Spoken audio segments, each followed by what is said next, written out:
মুরগির ডাক্তারখানা কোন দিকে আপনি ভুলে যাবেন যদি আপনার হাতের ধারে এই তিনটি গাছ থাকে। তার মধ্যে একটি হলো সজনে গাছ। তাহলে মুরগিকে সজনে পাতা খাওয়ালে কি হয়? আজ আমি আপনাকে সঠিক তথ্য দিয়ে জানাবো যে কিভাবে খাওয়ালে কি উপকার পাবেন। আমি প্র্যাকটিক্যালি 4টি উপকার পেয়েছি। তার মধ্যে একটি হলো কৃমির জন্য, 2 নম্বর হলো মাল্টিভিটামিন হিসাবে, 3 নম্বর হচ্ছে ডিমের জন্য, আর 4 নম্বর হলো ওজন বাড়ানোর জন্য। এই পাতায় এই 4টি মেনলি উপকার পাবেন, আর খাওয়ানোর পরিমাণটা আমি বলে দেবো ভিডিওর শেষে। প্রথমেই কৃমির জন্য বলি, এই পাতায় রয়েছে অ্যালকালয়েড, ট্যানিন, সেপোনিনস। এগুলো প্রাকৃতিক রাসায়নিক যৌগ, আর এই যৌগগুলো থাকার কারণেই কিন্তু এই সজনে পাতার স্বাদটা একটু তিতো বা কষা। এই সেই কঠিন স্বাদ যেটা কৃমি একদমই পছন্দ করে না, যার কারণে কৃমি বিরক্ত হয়ে বা বাধ্য হয়ে শরীর থেকে বেরিয়ে যায়। আর এমন স্বাদের জন্যই পাতাটা রোগ পোকার হাত থেকে রক্ষাও পায়। তাহলে আপনি কিভাবে খাওয়াবেন? প্রথমেই 1 মুঠো পরিমাণ এই পাতা নিয়ে নেবেন, নিয়ে ভালো করে বেটে বা ছেঁচে 1 গ্লাস জলের মধ্যে দিয়ে দেবেন। দিয়ে কিছুক্ষণ পরেই আপনি দেখতে পারবেন যে উপরের দিকে জলটা ফিল্টার হয়ে গেছে আর নিচের দিকে সবুজ অংশটা পড়ে রয়েছে। এবার এই জলটাকেই 3 রকম মুরগিকে 3 ভাগে খাওয়ানো যায়।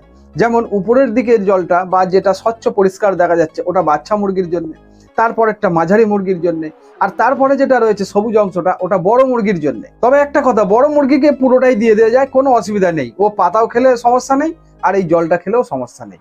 যেটাই খাক কৃমি এমনিই দূর হয়ে যাবে। 2 নম্বর, এবার বলি রোগের জন্য কিভাবে খাওয়াবেন। এই গ্লাসের জলের উপরি ভাগটা যেটা ফিল্টার হয়ে আছে, এই জলের মধ্যে রয়েছে মাল্টিভিটামিন। কি কি ভিটামিন আছে? Vitamin A, vitamin B1, B2, B3, B6, B9, vitamin C, E, K. যদি গরম জলে এই পাতা ফুটিয়ে মুরগিকে খাওয়ানো হয় জলটা, তাহলে ওই জলের মধ্যে কিছুই থাকে না, বিশেষ করে ভিটামিন সিটা একেবারেই নষ্ট হয়ে যায়। এক কথায় ওই জলটা খাওয়ানো বেকার। আর কিছু মিনারেলস থাকে, যেমন সিলেনিয়াম, জিঙ্ক, ক্যালসিয়াম, আয়রন ইত্যাদি। আর সবচেয়ে সহজ রাস্তা হলো এই পাতাটাকে শুকনো করে পাউডার বানিয়ে রেখে দেয়া। তাহলে কি হবে যে ভিটামিন এবং মিনারেলসের সর্বোচ্চ গুণ এতে বজায় থাকবে। তবে এই পাতাটাকে ছায়া জায়গায় শুকনো করবেন। আর কি করবেন? অথেন্টিক জানকারি পেতে এই চ্যানেলটিকে ফলো করবেন। 3 নম্বর, এবার ডিমের কথায় আসি, তারপর ওজনের কথায় আসবো।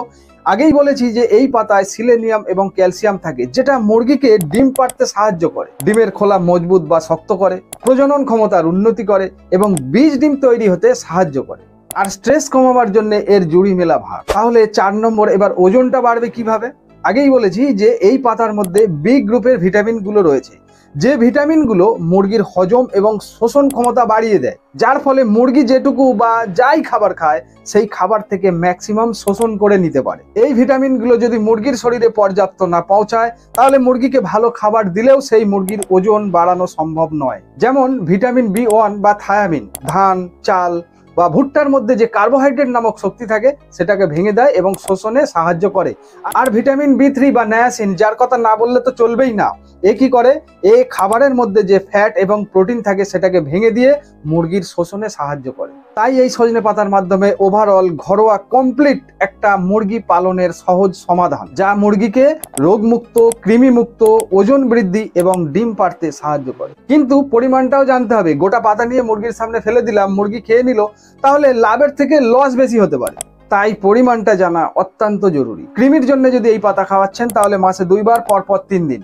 আর যদি রোগ বা মাল্টিভিটামিনের জন্য খাওয়াতে চাইছেন তাহলে সপ্তাহে অন্তত 2 দিন। ডিমের জন্য হলে যদি দেশি মুরগি বা টাইগার বা টার্কি মুরগি হয় তাহলে 2 দিন ছাড়া ছাড়া খাওয়াবেন। আর যদি সোনালী মুরগি হয় বা হেভি লেয়ার কোনো মুরগি হয় তাহলে কিন্তু 1 দিন ছাড়া ছাড়া খাওয়াবেন। পাউডার তৈরি করে রাখবেন, ওইটাই সবসময় ব্যবহার করবেন। মুরগি বাচ্চাদের ওজন বাড়ানোর জন্য 1 কেজি খাবারে 5 গ্রাম দেবেন, আর বড় মুরগির জন্য দেবেন 10 গ্রাম এই পাউডার। আর কৃমির জন্য যদি খাওয়ান তাহলে ওই জলটা যেভাবে বলেছি ওইভাবে। আর হ্যাঁ, খুব শীঘ্রই লাইভ প্রোগ্রাম শুরু হচ্ছে, তাই সাবস্ক্রাইব করে রাখবেন, নইলে আপনি লাইভে আসতে পারবেন না। আর কোনো প্রশ্ন থাকলে কমেন্ট বক্স খোলা আছে। ভালো থাকবেন, ধন্যবাদ।